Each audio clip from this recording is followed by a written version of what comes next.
सब लोग यही बोलता है कि हम इतने पाठ करते हैं, इतने पूजा करते हैं, इतने अच्छे अच्छे कर्म करते हैं, हमको फल नहीं मिलता है। लेकिन कारण वो नहीं ढूंढता है।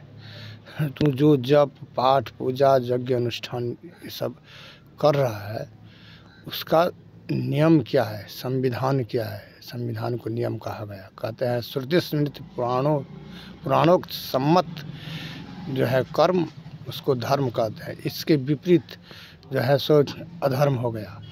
और विधर्म हुआ जो जान करके ज़्यादा ये सब कुछ नहीं है, ये सब वैसे दिखावा है, ढकोसला है ये सब को, तो उसको प्रायश्चित नहीं होता है, उसका पाप का शोध नहीं होता है।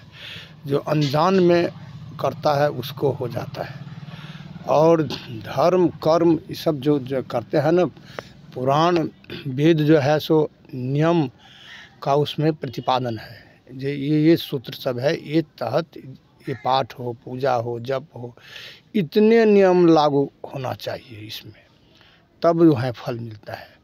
और स्मृति हो गया, ऋषि का वाक्य हो गया। ऋषि संक्षेपण कर्म करते हैं, माने उसको संक्षेप करते हैं। जो ये व्यक्ति से सब कर्म में समर्थ है तो उसके लिए ये है, और ये नहीं कर सकते हैं तो चलो इतना कर लेंगे तो हो जाएगा। जैसे एक ठो उदाहरण है, जो यदि आज किसी को 10 ठो पुत्र है तो 10 का कर्तव्य है जो माता पिता का कर्म करना।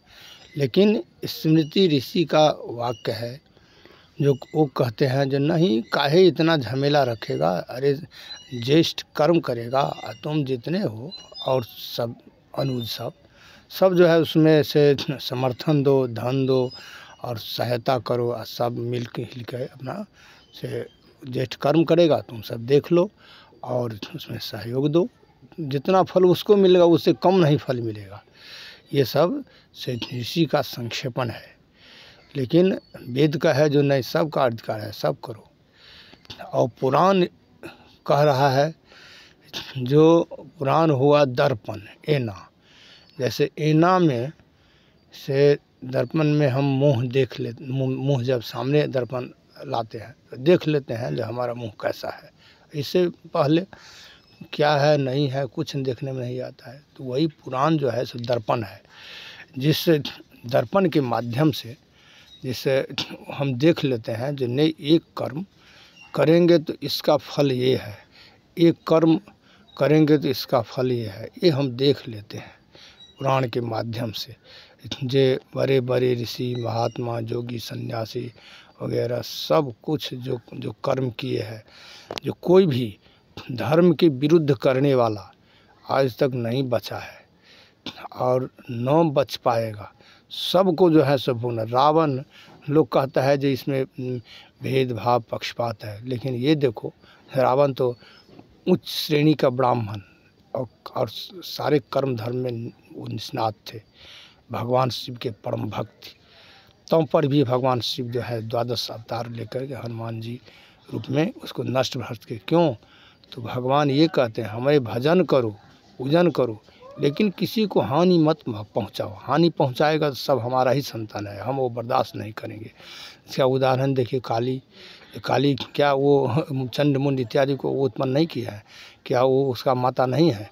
लेकिन उसको नहीं क्या किए तो वध कर दिए। और कितने असुर को राक्षस माने असुर को भगवान शिव भी वध कर चुके हैं, कितने को विष्णु भी कर चुके हैं। तो ये सब यही है, इसका अर्थ यही है, पुराण दर्शाता है कि जो धर्म कर्म करो सो धर्म कर्म से किसी को हानि न पहुँचे, तब तुम्हें या स्वार्थ में लिप्त होकर के मत करो, निस्वार्थ भाव से करो, जो तब फल का आशा रखो, नहीं तो हानि का आशा रखो, इसीलिए उसको फल नहीं मिलता है। तो ये इसका श्रेय लग्न का ही रहता है। जो लग्न में जैसा ग्रह का सेटिंग रहता है जो रहता है उसी तरफ भागता है। तो उसका है शोध हम कर सकते हैं इसी से। जैसे कहते हैं सत्संगत गुणा दोषा, माने हम जैसा सत्संगत करेंगे वैसा गुण या दोष होगा। ये जहाँ का जैसा अन्न खाएंगे, आज पापी का अन्न खाएगा तो तुमको भी पाप कर्म करने के लिए विवश होगा, तुम भी पाप कर्म करने के लिए जत्र कुत्र यही देखेगा, यही धर्म है। और यदि धर्मात्मा का अन्न खाएगा तो यही बुद्धि साफ होगा, ये देखने में नहीं ये तो हम कर रहे थे, ये तो पाप है, ये धर्म है, हमको ये करना चाहिए और ये नहीं करना चाहिए। और धर्मात्मा के साथ रहने से बुद्धि में जो है सो ये ऐसा बुद्धि होगा, प्रेरणा आएगा अपने आप बुद्धि में, तू जो है सो अब तुरंत देख लेगा अपने आँख से ये अशुभ कर्म है, ये शुभ कर्म है। और देखने के बाद में अपना जो है सो उसका परिमार्जन कर सकता है और उसका शोध भी कर सकता है।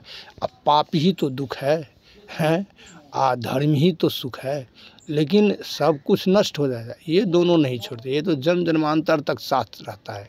जैसा कर्म किया है वैसा भोगना ही पड़ता है। लोग कहता है ये देवता किया, देवता तो वही करता है जो तू कमाया है, पाप कमाया है तो पाप का भोग जो है सो तो कष्ट परेशानी दुर्गति ये भोगो।